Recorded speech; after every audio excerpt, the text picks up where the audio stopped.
just want to remind everyone we are recording this, so if you do have a question or you don't want to be on the recording, just kind of hang out, mute, and then if you have any questions afterwards where you're like, it was a little bit more specific question, don't hesitate to reach out to me. Should have my email and all my contact information, but if not, don't hesitate to ask later. Great question, Joe. So I will talk to Siri, who heads it. They should, the recording, I don't know how they're making it available, but I will make sure to find out once we get off today. I'll send out an email and hopefully have an answer for you tomorrow. Maybe they'll send one out. But also, too, the YouTube channel, my YouTube channel, Cystic Fibrosis Fitness Institute, I do a condensed version of the program. So, hey, if you wanted to get more specific just on the exercises and what we did for the week, that's no more than 10 to 15 minutes tops. So you don't have to worry about the other part of it. But I will find out how we can get also the recordings if you want to sit through the whole hour and 15 minutes.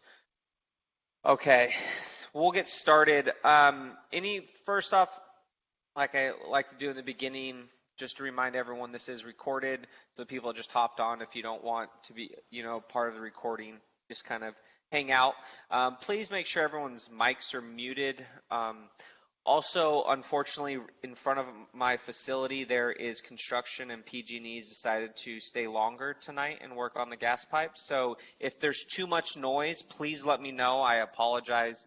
I thought they'd be out by now, but they really love their job, I guess, or getting paid well.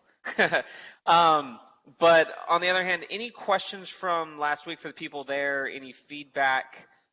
Because last week we went over a little bit more exercises, and tonight we will too after I go over the overview.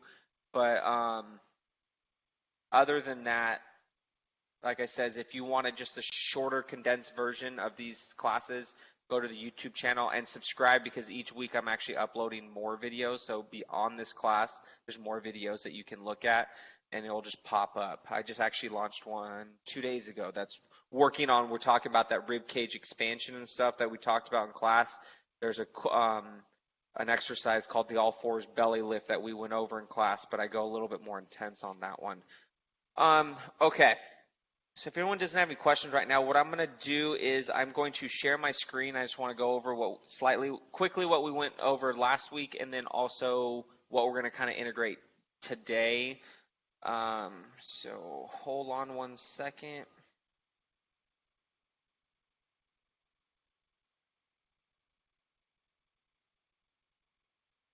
Okay, class 4. So last week when I went over this, so the first few the weeks we're talking about breathing. Like I've talked about in every class, the number one thing is to work on some form of breathing pattern, right? Whether that's breathing in through the nose or exhaling through the mouth. Just working on inhalation and exhalation can work the abdominal muscles, your core muscles. So if you're looking for an actual core workout, integrating stuff with breathing, planking, core exercises is going to help very well.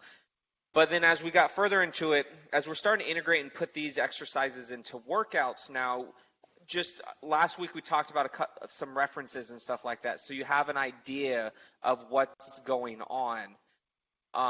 So in between, when you put these into circuits and stuff like that, I talked about how I like, when you're putting exercises together, say for instance we're just focusing on core today. We're not lower body or upper body, it's just straight core.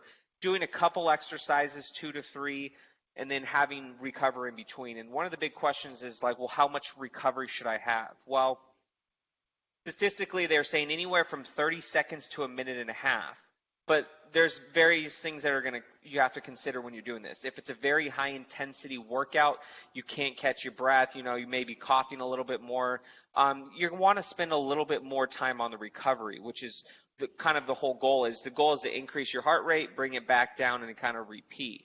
Now, if you're doing more of a low-intensity stuff and you're just moving and you feel like, hey, I can start the next round and it's only 30 seconds, then start. So there's not really a standard. They give you a realm to work in, 30 seconds to a minute and a half, but everyone's going to be a little bit different. And if you do a higher intensity, you're going to need a little bit more break.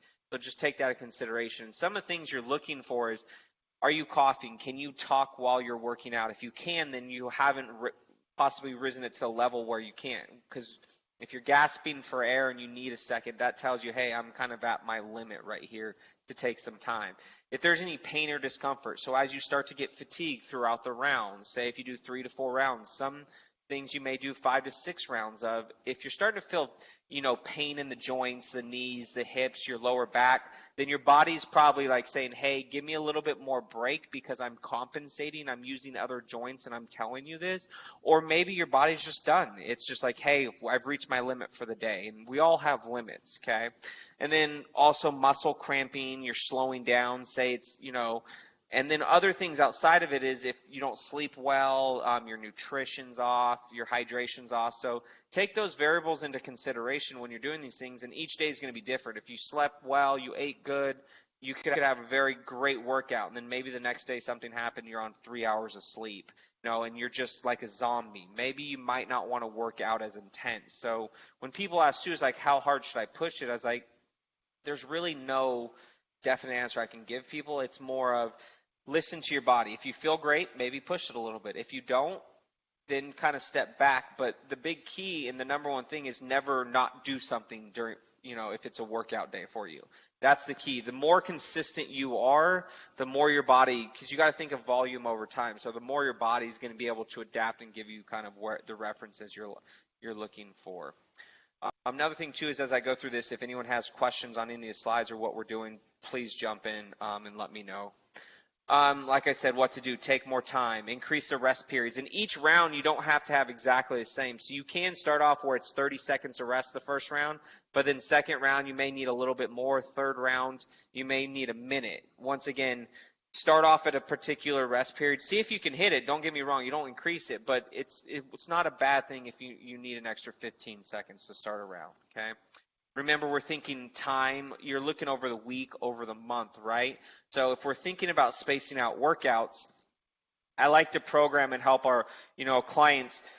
A lot of times there's this whole thing where it's like every workout has to be high intensity. You have to push it to the limits. Well, that's actually not true. I did a study 5 years ago where I worked with a couple pulmonary patient with CF, and we did low intensity workouts 3 times a week, and all she did on the other times was walk, hike, walk her dogs. Very low intensity the whole time. We actually improved her 6-minute walk. We improved her lung function to a certain degree. We improved her strength. We improved every category that says that, well, how is low intensity going to help increase strength?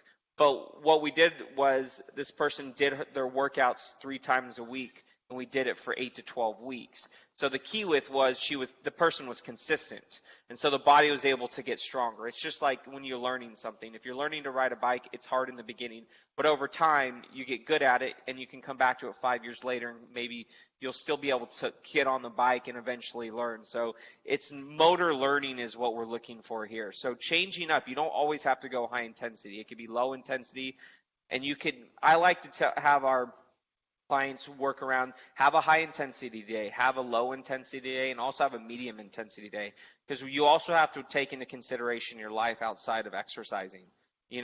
From the multiple hours working on, it could be, with nutrition, or you have a clinical appointment, whatever it might be, you don't always have to do high intensity workouts. And this also goes for how much time you work out.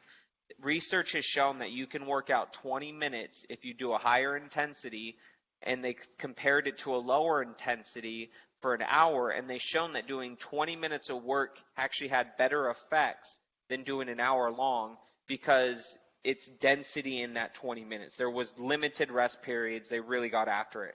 So varying your workouts is another option there. Maybe one day you do 20 minutes because that's all you have. Maybe it's 10. Think of those short durations sometimes as maybe that's where you're going to do your high intensity. Signs of fatigue, like I said, the coughing, the pain, discomfort. And then I like to use just a modified Borg scale. Any scale you want to use is fine. You just need something to reference and get your points, where 0 is nothing at all. I can keep going until forever, and 10 being, I think I'm going to pass out, I need to stop. Very in between. And like I said, anywhere from, 3 to 7, ideally, 3 to 6 is the range you want to live in. Now, if you live more closer to the 7 or 8, say you're the person that wants to do those high intensity workouts, which is phenomenal, that's great, and you're like, all I do is high intensity, you might want a couple more days in between your workouts, because what happens is it's after the workout is when things start to click in and start to work. So that's the recovery time. That's the time where your tissue is rebuilding, and this is the main factor. So if you do too many high intensity days in a row, you're going to get more of that, the chronic fatigue. You're going to overwork yourself. You're not going to get what you're looking out of it. Okay. So we went over a new exercise that we're going to go over again today. This was a thoracic mobility exercise. So what we did is we did core exercises, we did some thoracic mobility in between at the end to show that you don't need to wait 30 seconds and look at your timer, okay, 30 seconds and I complete. You could throw in a stretch, something very low intensity, maybe working on diaphragmatic breathing, maybe a yoga pose, whatever it is, after the high intensity exercises. And what that allows you to do is get some stretching in, and you don't have to wait around, so you can put density to that program. Just the area, like I said, we first started working the rib cage. Now, once we've gotten the rib cage to move more effectively and efficiently, we're going to now target the thoracic spine, because it helps turn you left and it helps turn you right, but it also helps you kind of side bend. It's a lot of your functional stuff. So they found your lower back region is a very stable region, because that's where, it connects to the hips. So something has to be stable. And your pelvis is a region that's very mobile. Your thoracic spine is a very mobile region too. And when your ribs start to get tight and stiff from excessive breathing or just lack of breath, it can start to tighten up, and then you start to get restricted and you can't move as well. And this is oftentimes where you start to feel lower back pain or tightness, maybe neck tightness, because this isn't moving well. So above and below that thoracic spine has to move more to allow you to do what you want to do. So this is where we're going to target today, and then add in some more core exercises. Just from a different angle, just to show how coupled the ribs and the thoracic spine work together. And then the last thing I want to go over before we kind of get into the exercises. And now, so I started to talk about, in the first one, we talked about how many rounds to do. And I do it based on levels. Once again, start where you want and where you feel accustomed to. Everyone's going to be different. So I'm not saying, hey, start here and then move to here. It's based on how you feel. If it was great, maybe move up. If it's like, you know what, I want to stay here, do it. So last week we talked about rounds and how many exercises per round. Once again, it all depends on the individual, but starting off 3 rounds of a couple exercises is a great way to start. And then it also can tell you the next day how you feel, okay? Level 2 still kept around 3 rounds, but we did add a couple exercises, okay? So you don't always, when you're moving up and progressing your workouts to make them harder, you don't always have to change how many rounds you do and how many exercises you do and how many set reps you do. You can just change 1 or 2 of them. Okay, so you could add a round and maybe add a couple repetitions. Sometimes if you do too much change to your workout, it may be too hard and cause a little havoc on the body. And then level 3, 3 to 4 rounds. Now I'm just adding in more of the recommended repetitions. From the research I've done and worked with CF, we've seen good results from these levels as a starting jumping point. We're not saying this is where you need to stay. This is a good starting point. So 3 rounds of a couple exercises, 6 to 10 reps per exercise, and then moving up, you'll add a little bit more, because with this one, it's still the same repetitions, but you're adding another exercise. So all I've done is, okay, if we're going to add an exercise, I don't need to necessarily go up in reps. You're now doing a third exercise, so it's going to be taxing. And then level 3 is kind of the go where you want type thing, where maybe add a round, keep the exercises the same, but also you can improve the rep range. And I just want to go quickly over this rep range of like the 6 to 12, 6 to 10. In traditional weight training, they have these kind of segments of strength training is 1 to 5 repetitions. Hypertrophy is the muscles getting bigger, so the typical Arnold Schwarzenegger, the guy that can't move type thing, that's kind of the 6 to 12. And endurance is more leaner like a marathon runner, kind of lean and long. Now, the reason why I put this up here is this is a very general guideline that you can kind of just start off. What I mean by that is your body doesn't understand the exercises you're doing. It understands the stress that's being placed upon it. What I mean by this is if you do 5 push-ups and you do a push-up where you're going very slow and controlled, and you do 10-second push-ups, so I literally do 5 seconds down and then 5 seconds up, that may accumulate to someone doing 12 repetitions in the hypertrophy because of the stress. So this is just what I've started with, is just give an idea, okay, we'll start anywhere from 6 and above, but a lot of times what happens is it's how much stress you actually place on the exercise. If the exercise is extremely hard, you're going to build strength. So it may not necessarily be the endurance. You may build a little bit of hypertrophy. That's just what happens. The muscle, it has to get stronger. I always recommend people to start in the 6 to 12 range because we talk about it as like a house. You want to put down concrete with a strong foundation. So when you build your home, whatever weather things come through, whether it's a hurricane, tornado, you want to at least be on a strong, foundation, so then your potential is higher when this higher stress comes. So if you're really strong in a sense, and it's not necessarily big strong, but just a strong person. I go back to like a farmers. Farmers you see can like pull hay bales and stuff, and they're not necessarily these big bulky guys or females. So there's the kind of difference in strength there. So you always want to first start with building a strong foundation. That's kind of where I'm going with this one. And then over time, as you build a strong foundation, more repetitions and stuff like that. Because the more repetitions you do, the more likely you're going to fatigue, and then you can start to use compensatory patterns, or you can your movement starts to change, and then your brain starts to adapt to it. So you got to be careful sometimes. Any questions on that before we just kind of get into the exercises and stuff like that?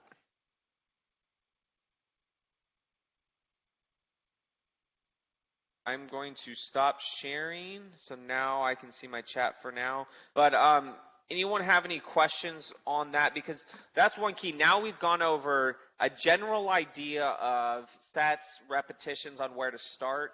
Today what I'm gonna really focus on is doing like about 2 core exercises, 2 strength exercises, and then integrating in a stretch or a breathing exercise. Because I found doing mini circuits of like 2 to 3 exercises for anywhere from 2 to 4 rounds has shown very good benefit in recovery, but also seeing results, whether it's, trying to get a little bit stronger, trying to get a little bit leaner, or trying to bulk up a little bit. But that's really all you need before things start to change. Now, you can do a longer circuit, 5 exercises if you want. You just have to be careful and listen to your body. But when you focus on, for instance, if you're trying to gain strength, if your goal is, and I'll just say upper body strength because you can see me here. Well, the keys with this is if I'm trying to get my chest bigger, I'm going to do push-ups because that's great for my chest. Well, if I do push-ups and then I do 6 other exercises on top of that, by the time I get back to the push-ups, my body's going to be fatigued. So when I go do push-ups again, I won't be able to get the strength out of it. I won't get the repetitions in, so you won't be able to build the muscle, right? If you're looking to maybe increase your cardiovascular endurance, that's when you're going to probably do a little bit more exercises, so then you get the heart rate up. So kind of when you're thinking, what is my goal? Kind of say, okay, if I'm going to get stronger, do less exercises and focus more on those exercises, so more sets or repetitions. And then if you're trying more cardiovascular endurance, do more exercises or shorter recovery in between. So 3 exercises, only 30 seconds off. So shorter durations in recovery, okay? Anyone have any questions on any of those schemes in a sense? So we've gone over sets, reps, and I've given you an idea now where you can start. If there's like 3 great exercises that you love, you can kind of place it and go from there. One thing I do always recommend, and it's up to you how you want to do it, is doing some form of test as well. So whether it's like a wall sit test where you sit against the wall and see how long you can hold it for, a push-up test, how many push-ups you do, maybe the 6-minute walk test or a 3-minute step test. Those baselines, if you do that before and then, retest yourself in 3 to 4 weeks, it gives you it kind of gives you some feedback and say, hey, is this helping me with what I'm trying to accomplish, right? So it's always good to see if it's actually working well, because it could feel good, but you say you do, it's a push-up test and you do 10 push-ups. 3 weeks later, you can do 12. Well, it's working because now you can do 12. But if you go down to 8 or maybe 6, maybe you just need to slightly change something. You could be overworking a little bit, but at least it gives you an idea. What I'm doing right now, is it working based on what I'm testing? So I like to tell people, find a test, make up a test that's going to be relevant to what you're trying to accomplish. So if it's an endurance, if you want to gain endurance, do like a 6-minute walk or a 3-minute step test. If it's a strength one and it's upper body strength, maybe do push-ups or something like that. Or if it's core, maybe do a plank or a side plank and hold it for time.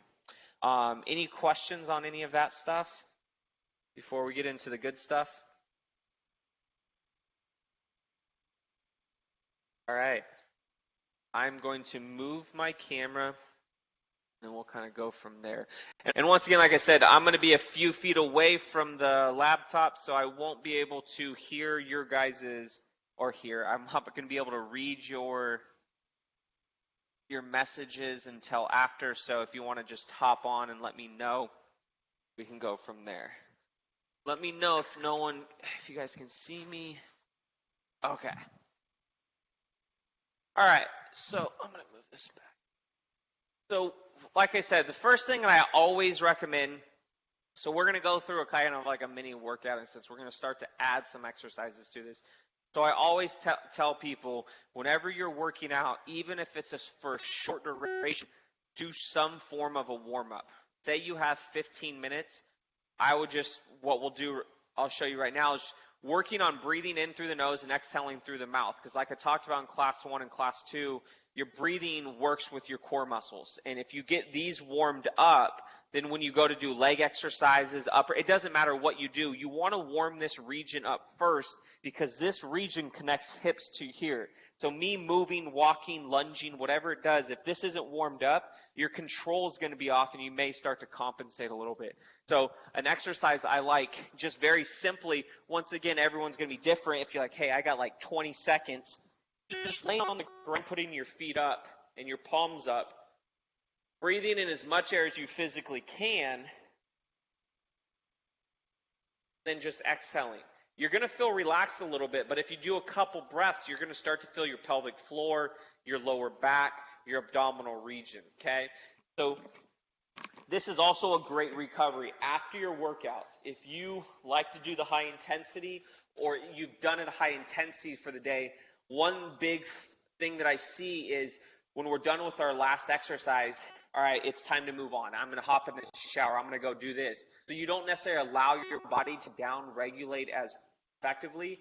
It has to down-regulate while you're doing whatever else you're doing, getting in the shower, eating something. So not only is it trying to bring your body back down to this like calm state, it's also focused on, okay, I need to step my right foot into the tub. I need to grab the soap, or I need to put my hand in the bowl to eat whatever it is. So I always highly recommend some form of a warm-up, whether it's for a minute or 30 seconds, and then to the very end, cool down. So you adding in diaphragmatic breathing at the end of your workout, whether it's like this, hanging out here, or literally here. Closing your eyes and kind of getting to that more meditative state is going to help down-regulate your system. So like I talked about, the fastest way to down-regulate your body is breathing. What that allows you to do is reset everything that's happening to kind of get you into a better position to go. So take those into considerations when you're working out. Some form of a warm-up and some cool down. Cool down is more important just because you're about to go do something else, and we want to make sure you start in a good position. Okay. So last week we went over just quickly. We had the side plank from 2 weeks ago. From the knees, cross over here, right? Another exercise I like from that position, from the side plank, is a regular plank from that position here, working on breath, okay? So after we went over those core exercises, I went into this T-spine drill. So we worked on movement. So what happens is what we do is we get into this kind of, start in this quadruped position, and all you do is sit back, put your hand on the back of your head. We're trying to get the tip of that elbow to go on the inside of this arm where the bicep is right there. Low and controlled. We bring the tip of the elbow in, and then we slowly go out of it. Nice, controlled. So what we're working here is the sitting motion. If you're able to do this, I highly recommend it from this position. If this position's too bad because maybe your knees hurt, you can go from this position, but I will also show you today from a half kneeling position what we'll do. But what happens is when you sit back, it kind of locks your lower back into a good position, so you just focus T-spine. And anywhere from 3 to 6 reps, depending. I like to tell people, depend on how hard the first 2 work exercises were. So we would have done 2 core exercises, and then we would have gone to this as our third one, okay? So what I'm going to do here, just to kind of put this into context for the people that weren't here last week, is we're going to go through this right now. Pick 2 core exercises of your choice. We went over side plank on the knees, okay? I want to add in now if you want to try plank, the traditional. And the key with the regular plank is try and hold your arms like this. So when you hold your arms like this, like the traditional, you'll grab your hands and then you'll start to use the neck muscles. And the last one we did was the dead bugs. Okay? So what I'm going to do is, since we added the plank, we're going to go 3 to 5 breaths on the plank.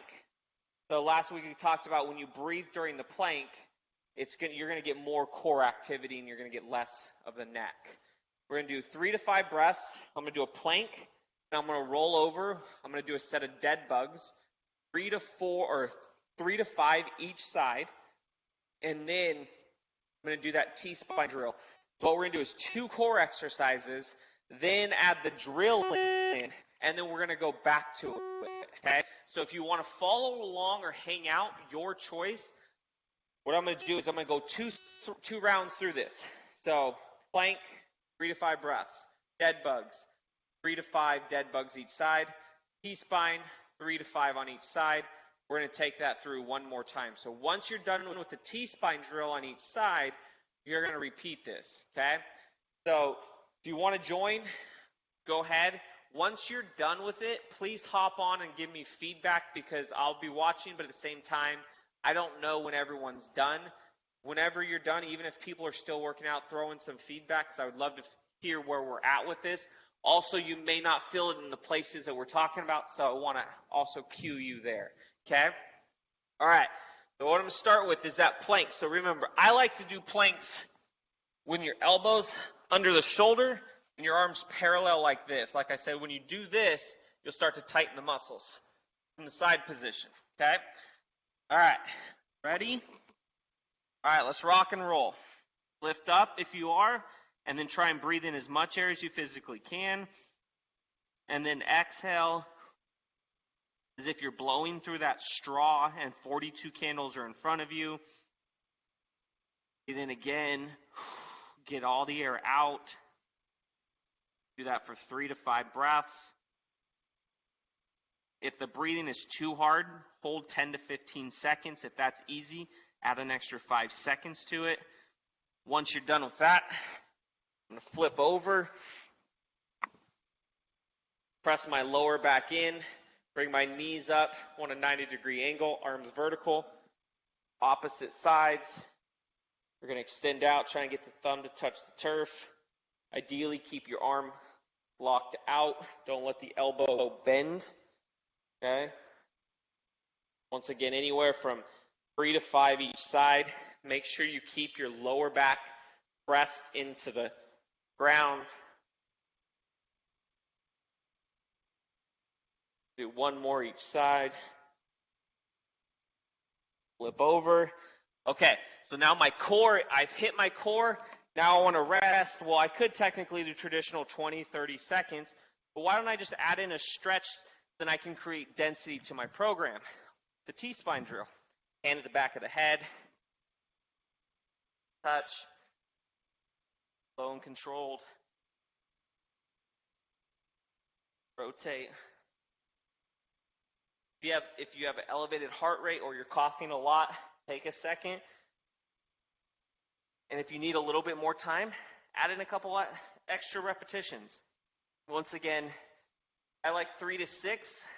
Sometimes I'll do a little bit more when the exercises were harder before that. But the goal is just to get a little bit of a stretch and then heart rate come down. All right, that was round 1. This one now, I'm going to do less talking, kind of go on my own. You can mirror. I'm going to go 5 breaths with the plank. I'm going to go 4 dead bugs and then 4 T-spines. If you want to just kick start and go ahead.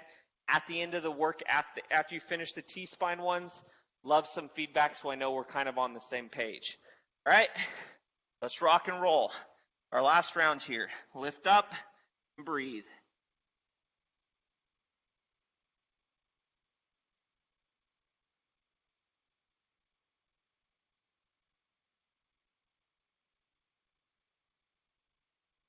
Remember, after your breath, flip over.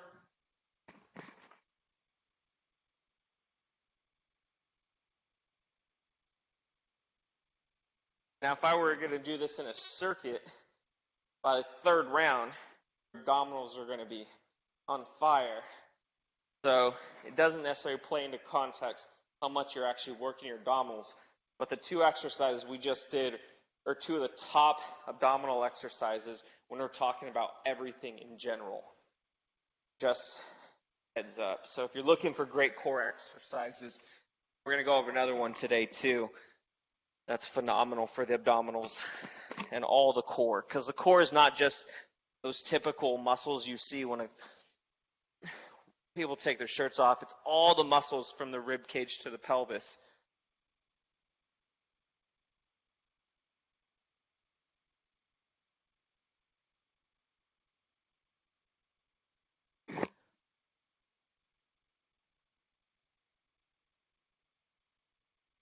And when you're done, if any feedback would, damn, I'm already sweating. Would love some, see how it was. Once again, this, like I said, these are just options, how we like to approach it. Throwing in a couple strength exercises. It could be a lunge. It doesn't have to be core. We're just kind of on a core run right now. You could have put an upper and lower body exercise. It makes you get up and down. Just gives you a little bit of options.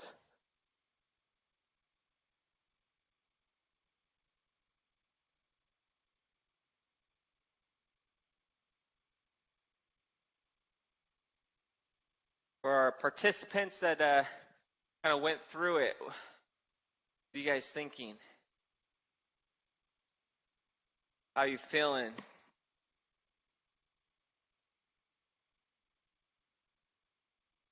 I'm feeling pretty good. Yeah, how was that? It was good. I finished a little after you did, so that's why I took a little while to respond. Yeah. Yeah, no worries. So what'd you feel like, how was it for you and stuff like that? It was good. It was manageable, so that's good. Right. When you do the dead bugs, is there? I know that sometimes people will say like, oh, when you're in this position, you should be breathing in versus this, you should be breathing out. Right. Is there something like that with the dead bugs, or is it just make sure you're breathing? Yeah, so if you've, like we were talking about, I think last week too, about breathing and when to breathe, certain exercises you want to really focus on it. Dead bugs, if we were like, say you've knocked it out and you're like, okay, I'm going to take it to the next level, now I'm going to synchronize my breathing with the exercise. Ideally, when you bring your arm and leg out to a certain degree, breathe in, and then exhale when it comes up. However, if you do like 3 to 4 rounds of this, it's going to be hard, right? So I just tell people, as long as you keep breathing and you're not holding your breath, then the bigger picture, I don't think it will play that big of a factor into it. But yeah, if you wanted to work, think about when the arm goes back, you breathe in, and then exhale when you come. But it's another thing too with the breathing, so I emphasize with the planks to do breaths because you're in that one position. However, say you do dead bugs and maybe you're like, you know what, I'm going to do 5 or 6 per side. Well, that's like 12 breaths in like 30 seconds, right? So sometimes like the breathing, if we try to do a breath with every movement, it may kind of change and it may be a little bit harder because the body, like, hey, I rather take a breath every 2 reps, not try and get a rep per breath, okay? So in the bigger scheme, as long as you're breathing, that's what we're looking for. Anything else on that? So that was good though, because that's what we're looking. So now if you were to take that, we had 2 core exercises, that T-spine drill, and did that for 3 to 4 rounds, you're going to get a lot of abdominal work in, and you're going to really be able to target, and you literally don't need a lot of space, and it could take you like 5 minutes tops. So what that allows you to do is create density of program. So when you're done in 5 minutes, technically you won't have to stretch that region. So if you're someone that likes to stretch afterwards, you could throw in some of your stretches based on what you're doing. And I always like to, they're like, well, what stretch should I do? I was like, if you're doing upper body, I'd recommend maybe a lower body stretch or a mobility drill, right? Or if you're doing lower body, maybe doing an upper body stretch like that T-spine drill. So you can always mix it up. Now, what I was saying for that T-spine drill, we talked about when I was rotating here. Another variation with this drill is if we get into more of a half kneeling position, okay, and if you hurts your knees or hardwood floors, you can always just place your knee on something if needed. But what you do is you plant the opposite hand of the leg in front down. I take my hand, I reach on the inside, and then I rotate towards that knee. So this is a little bit bigger of a movement. The key with this exercise, for doing this, is to keep this foot planted, because what happens, I'll show you from an angle, if I try to rotate too much, I'm going to rotate and roll my leg over. So once I've found kind of where I need to be, reach inside. So this is another variation of that T-spine drill where if you want to change the position. Okay? Then you switch sides. Both of them are phenomenal, and it's always good to switch it up, so it's just a variation from there. If you are doing a little bit more, if you're like, hey, I need to do something standing, you're just doing something where if I'm in a staggered stance and I'm just kind of rotating, okay? So this is also a great variation. I'm going to show you from an angle. Whatever leg's in front is the opposite of what I'm going to use. So if my right leg is in front, I'm going to use my left leg.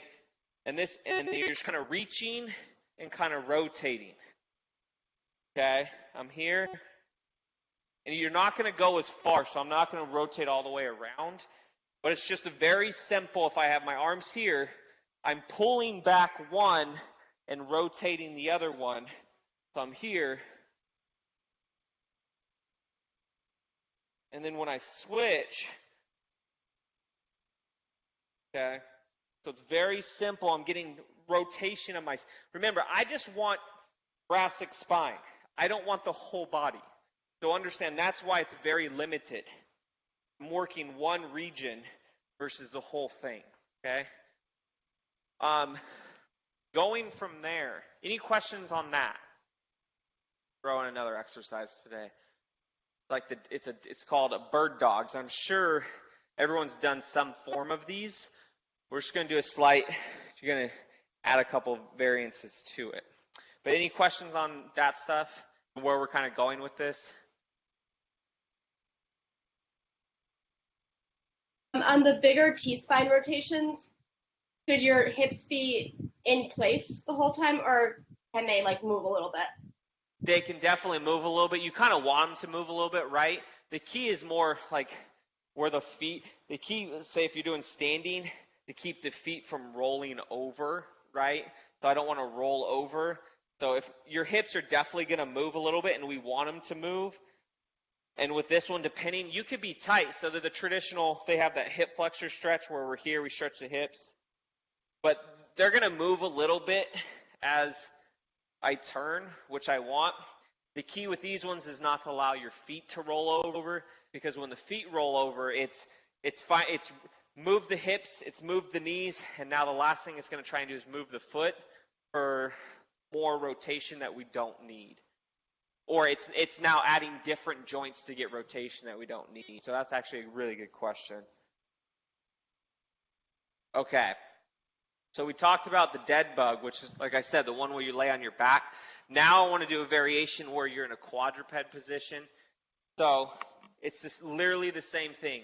I'm extending out. So how a bird dog is now, hand under shoulder, knees stacked under hips. I like to tuck my toes. Okay, some people go like this, but when you tuck your toes, you're going to create a little bit more stability. Okay, from this position, it's like our all fours belly lift or the rib tucks we did. Instead of doing this, what we're going to do is I have my weight placed through my palm, and I'm stacked under my shoulder. My nose is past, so my nose is pointing a little above my fingers. From that position, I'm going to extend my left leg back and my right arm out. Okay, this is the whole thing. I'm going to break this down for us in a second. You're trying to reach your fingertips as far as you can forward and your thumb up while taking your foot back. The key with this is maintaining your weight in the opposite knee and palm. Okay? So what I mean by that is I'm trying to keep my weight here while I reach out and back.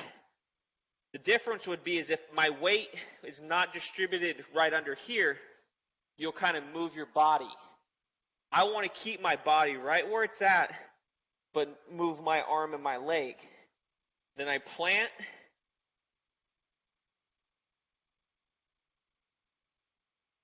This is one of the top 3 core exercises. And when I mean core, the whole region of your abdominals, that's been tested. They've actually done lab tests on this. Okay, so the key with this exercise we talked about, we'll start with the legs, okay?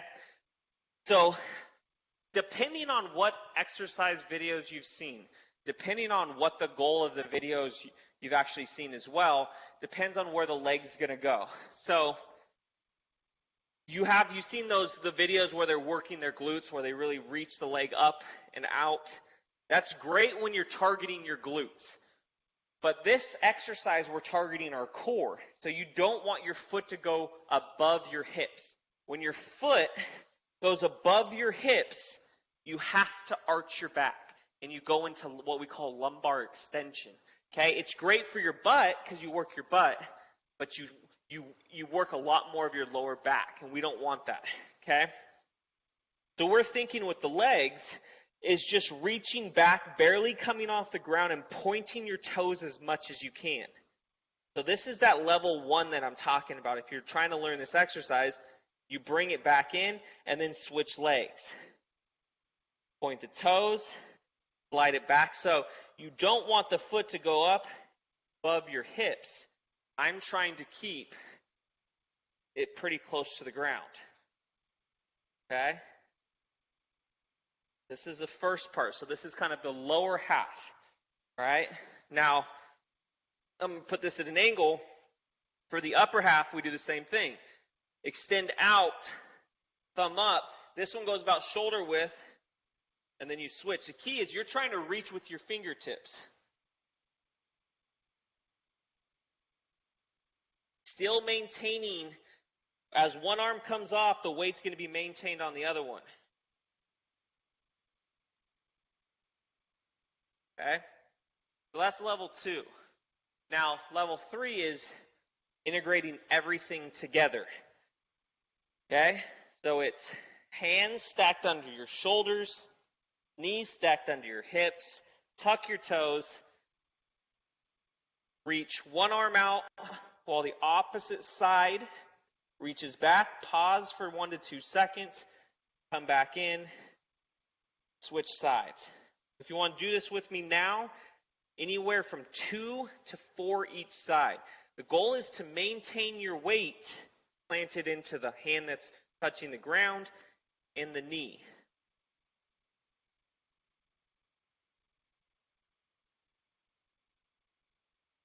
Slow, control. This exercise, the slower you go, the better. Okay, so try that. Extending your right arm out, you're extending your left leg back. Extending your left arm out, extending your right leg back. Once again, try and extend out and pause for a couple seconds. The longer you pause, the harder it gets. So this goes into how do I make this exercise harder as you get better, slower, and then longer. Longer holds. I always recommend holding longer than versus adding repetitions. So once you've got doing 4 reps on each side with this exercise, you'll probably get more out of spending more time holding when you're extended out versus adding more repetitions to this. Once again, you can mess around with it, but ideally 2 seconds to start, 1 to 2 seconds to start, and then as you get better, hold for a little bit longer, okay? Anyone have questions on that right now? Because I'm going to add a couple things to it to challenge it a little bit more. Nothing? All right. Okay, so now I want to integrate some of the rib cage stuff, okay?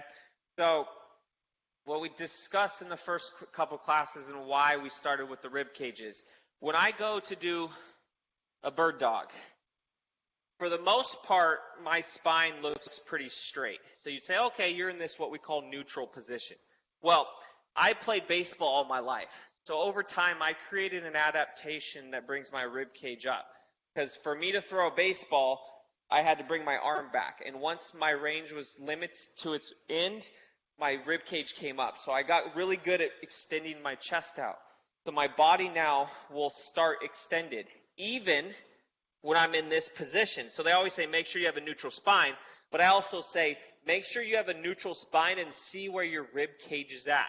So what I always recommend doing when you start this, think of that all fours belly lift or that the rib tucks. We're going to tuck the ribs subtly.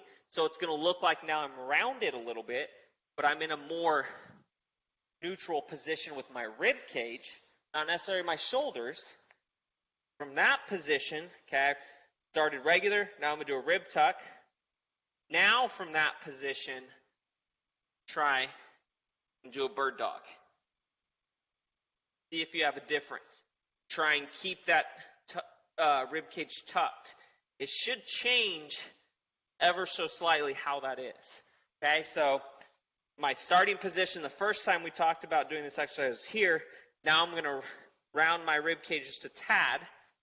Okay, it's going to make me place a little bit more weight on my arms, and then I'm going to try and maintain that. So try that now and see how that goes. And I would love some feedback on this. So if you want to see the difference, do a couple in the first one I talked about, then go into the rib tuck position and see how that is. And then any feedback would be lovely. Remember, once again, hold, pause for a second. Low controlled this exercise.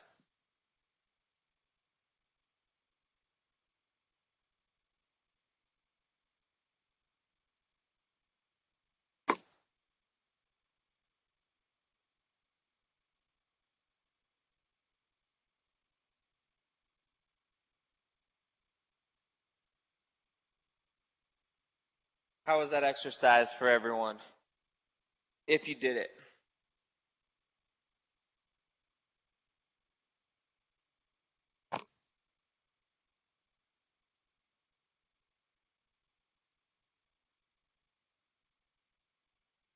While people are finishing up, so I understand not everyone's going to want to get on the ground and stuff like that. So it's like, okay, how can I do this variation standing?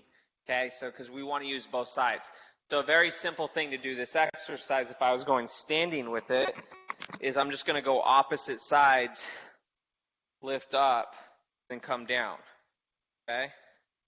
So it's a little different because I'm raising and bringing it here, but the main goal with this exercise is I'm trying to get my right arm and my left leg to work together. Like I talked about, this is not the traditional do a lot of crunches and feel the abdominals. This is core and also motor control. So when you walk, my left, this is how my body is geared to move. It synchronizes with these sides. So with the bird dogs, the dead bugs, we're synchronizing movement, okay? And you can then add a little rotation to it. Right, we got this company called, guy Tim Anderson, who's a good friend of mine. He owns a company called Original Strength, and his fitness philosophy based on babies. And he saw babies move. And what he saw was, from a motor behavior and control standpoint, when we get the opposite sides to work together, it kind of resets our neural system. So a great exercise that we do with this is we saw marches with knee taps, nice and easy. So I'm adding rotation.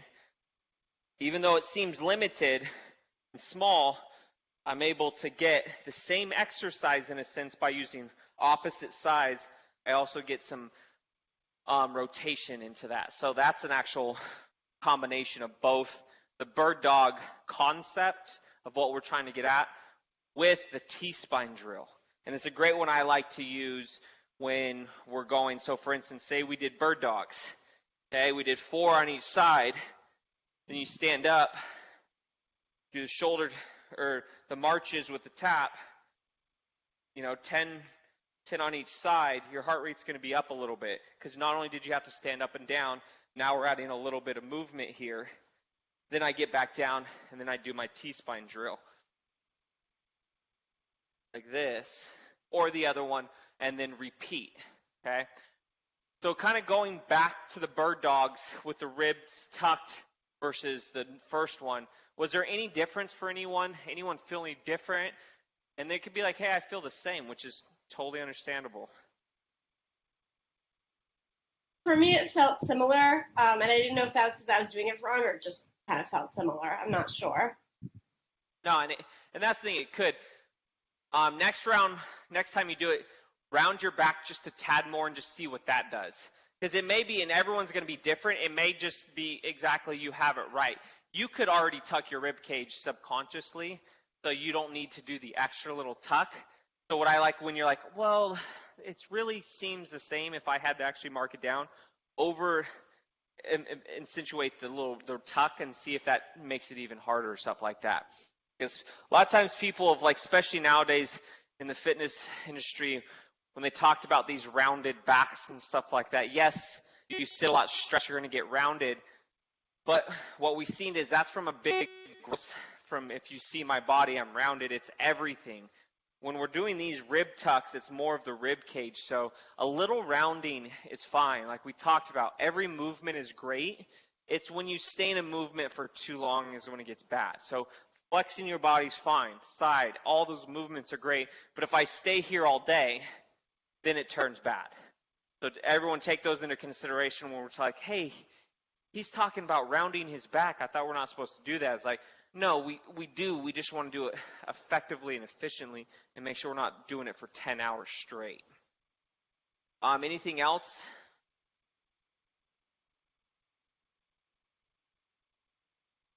Okay. So now what I want to do is add one more variation to this just to give you kind of a toolbox. I want you guys to try and do these bird dogs now with your eyes closed. Okay? So something so simple. So if you think about, we'll relate this. Someone that's hard of hearing, right? Someone that became deaf, they get really good at other things, right? Touch, feel, seeing. People that have lost their sight, they get really good at listening. They get really good at feeling. What I'm trying to get at here is think of if you have a big circle and if you put auditory or hearing, if you put speech, if you put vision, all of those are sensory things that help us move and function. So if I close my eyes, I now heighten, there's these receptors around your joints, okay? And their job is to understand where you are in space. So when I step, they're going to light up to say, hey, brain, I'm put pressure here, move this, do that, because I'm doing this.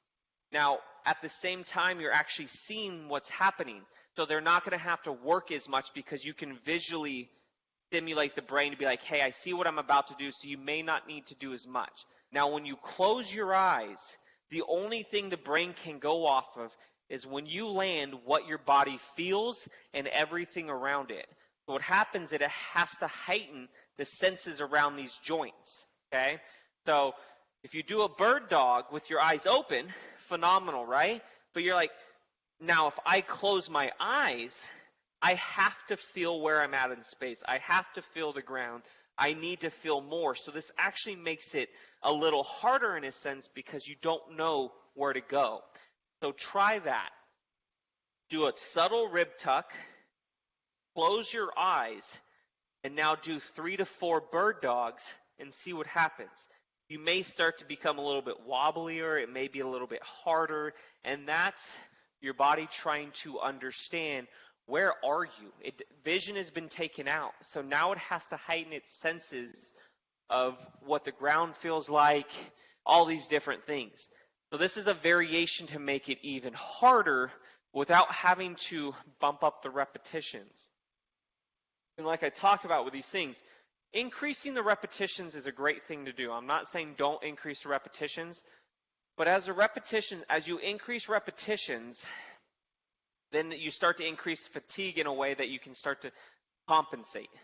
Now, if you were to stay 3 to 4 repetitions with the bird dogs and then add a rib tuck to it and then close your eyes before you add more repetitions, you're going to put yourself in a better position to have your body really adapt in a sense. So closing your eyes is a very simple way to make things harder. How was that for everyone or whoever did it? Different, fun, crazy, same? I definitely felt it more. Did you feel it more? Yeah, and that's that exactly. Those are the joints having to heighten and be like, hey, I can't use vision to see where I'm at because when I go to the ground, I'm looking straight down, so then I can focus on creating stability by looking straight down. When I close my eyes, it's like, where am I? All of a sudden I start moving, it's like, whoa, things start to light up more. So that's a variation I always recommend. Doing it with dead bugs is another thing as well. Any questions on that? Okay, so I'm going to go over one more exercise that I like. And as you've seen, everything we've gone over in the last 4 classes, you could do in, 4 feet in a sense. However tall you are, that's as much space as you need. The reason why I'm going over this through the first series of classes is there's a lot we can do in very limited space, but we always first need to start with the core. Get the core strong, and then we can add lunges, and that's the stuff we'll start to integrate in the upcoming classes. Okay. 1 second. Forgot what I was going to say at first. So, push-up position walkouts. All right? So, people are like, okay, I'm good at push-ups, I'm poor at push-ups, but push-ups are a great exercise to increase upper body strength, but also core, right? If you think about it, a push-up is like a moving plank. However, sometimes not everyone's going to be able to do a traditional push-up, so you can go from the knees. A variation to help improve your push-up, help improve shoulder strength, but really target your core is a push-up position walkouts. So what that means is you get into the push-up position, okay? Hands start under your shoulders, obviously, right? With push-ups, just so everyone knows, I like about a little past shoulder width, okay? Some science behind where your hands are with your push-ups. When you bring your arms closer together, it's harder. You get more of your triceps, right? When you bring your arms super wide, you're going to get a little bit more of your shoulders because of the range. Ideally, optimal position for your arms for just a traditional push-up is about shoulder width, and you want your elbows, you don't want it at a 90-degree angle, you want it at about a 45. So if this is 0, I'll do it from here, 0, and this is 90, when you do your push-up, you want your arms about 45. If you bring them closer, you get more triceps, but you also put more stress at the shoulder. So take that in consideration. Okay. So you get into your push-up position, and all you're going to do, I always like to tell people too, with your stance of your feet, if it's hard, start wider with your feet. When it gets easier, bring it to hip width apart. But from this position, all you're going to do, I'm going to show from here, is you're going to walk your hands out to where you can, bring it back, and walk it back out. So what we're doing here is we're working shoulders, but we're working the core. It's an elongated plank. So we call these push-up position walkouts. Now if you're like, that's way too much, go from the knees. Squeeze your butt tight.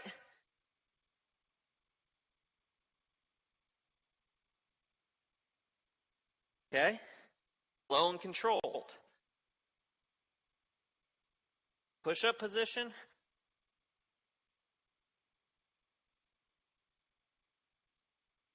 All right, so try that. Do a couple walkouts. If it's easy, add a couple to it. Start in the push-up position or from the knees. If you start from the knees, squeeze your butt tight to start with your hips down. A lot of times people do push-ups like this, and their hips are back. We want them to be here. So try that, and let me know how you feel after that. Distance doesn't matter. Go to where you feel comfortable and bring it back. Over time, you'll walk out further. Another thing, make it slower. As you walk out, you're like, hey, I can do 1,000 of these, Taylor. How do I make it harder? Pause. Then come back.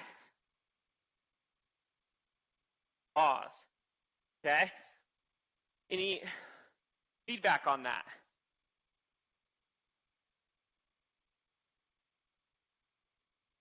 Yeah, I definitely felt it more in my upper abdominals than my lower. Up, okay, yeah. And that's good, because walking it out, perfect. Probably, do you feel some shoulders as well, a little bit? Yeah. A little bit of shoulders? Yeah. A little bit. So it's like doing, for the people like, hey, I want to do push-ups, but I'm the in-between. Like, I can do a lot from the knees, but I can't from the feet. This is a great exercise to help transition. The reason why is the push-ups from the knees to the feet are you're just lifting the knees up, right? So why can't you do it? It's your brain's trying to get used to it, and there's a lot going on. So you can easily start in that, push-up position plank. You can do holds like this if you want to get better at a push-up, or you do walkouts because it gets your shoulders stronger than your abdominals. Anyone else have any feedback?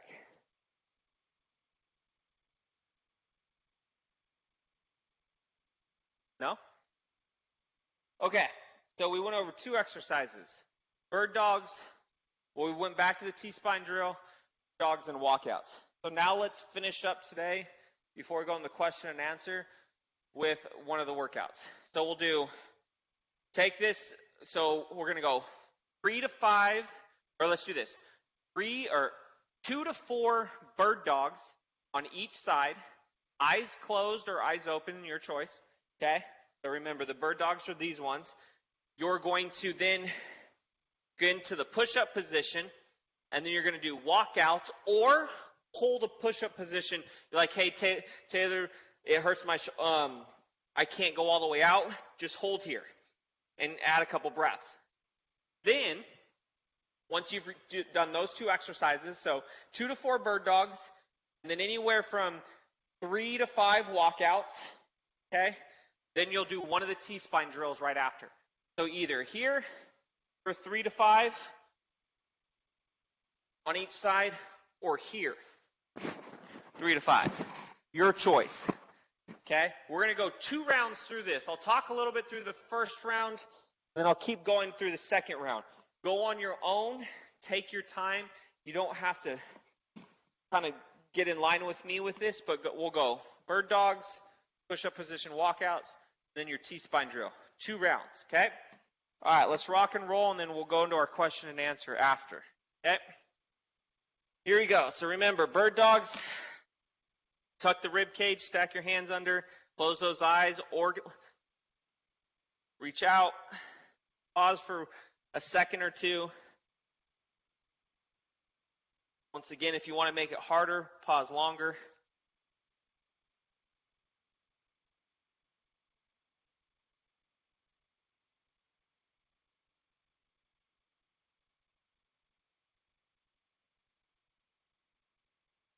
Once you're done with that, either from the knees, the push position walkouts, or from the hands, or from feet up, walk it out, pause.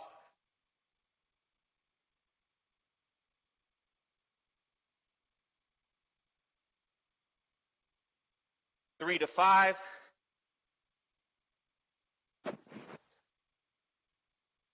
And then one part of the T-spine drill once you are ready. Palm down, slow, controlled.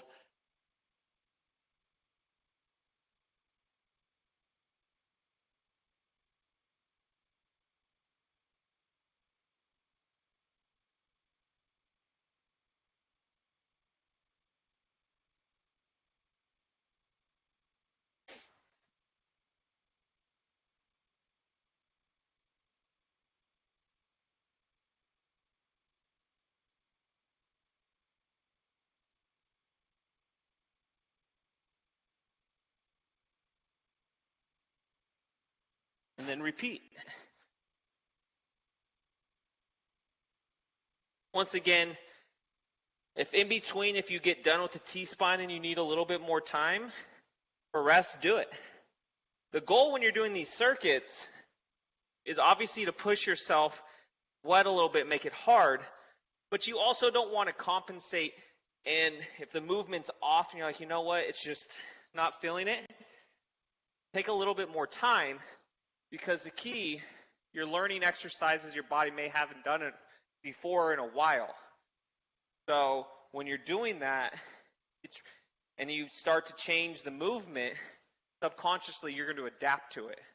Okay, and then all of a sudden you're doing it different pattern. Okay, so taking into consideration, I always recommend quality over quantity all the time. It's better to do less with better quality than to do more. Okay.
Once you're done,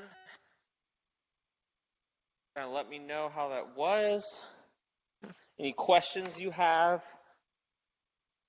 But it's literally doesn't take a lot of time.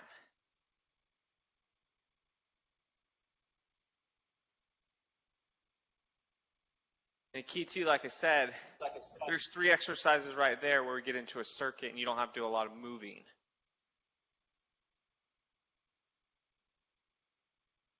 So any questions for our last 5 minutes as we kind of get into this, starting with the circuit or core exercise in general?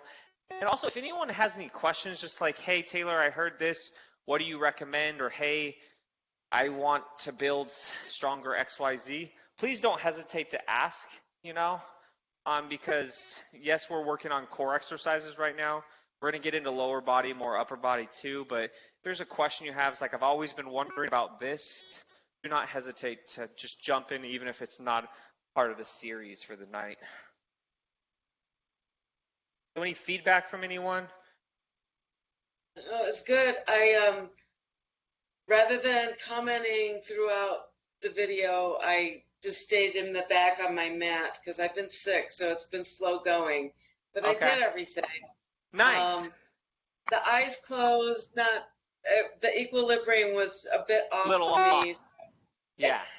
Couldn't deal It's with crazy, that. right? Like, I have a couple that are like, no, Taylor. I'm like, totally understandable. Like, here's just an option. You don't realize closing your eyes how much it can really start to mess with you a little bit. Yeah. But, so, all good. I'm whooped. Yeah, and like I said, this is when you're done with these. This is a simple one. So if you were to leave today, and you're like, Taylor, I want a quick core workout for tomorrow. The dead bugs or bird dogs, the push-up position walkouts, and that T-spine drill. If you did just multiple rounds of that throughout the week, whether it's every other day or once every 3 days, or you see, you don't need. We did that in like 2.5 minutes. We did 2 rounds, maybe 3. You don't need a lot of time. So it's like, hey, I only have 5 minutes. Boom. Like, this is a perfect thing. And then finish with laying on your back and breathing. You've pretty much, you put in a quality workout. You kind of check the box for the day. But that's great to hear. Anyone else have anything or questions on something?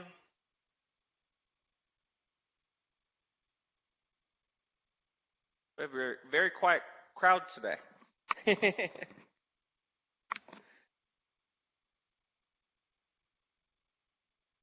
Was that for anyone that was doing it as well? Was it too much, too little? Was there places you're feeling that you had questions about? Anything particular?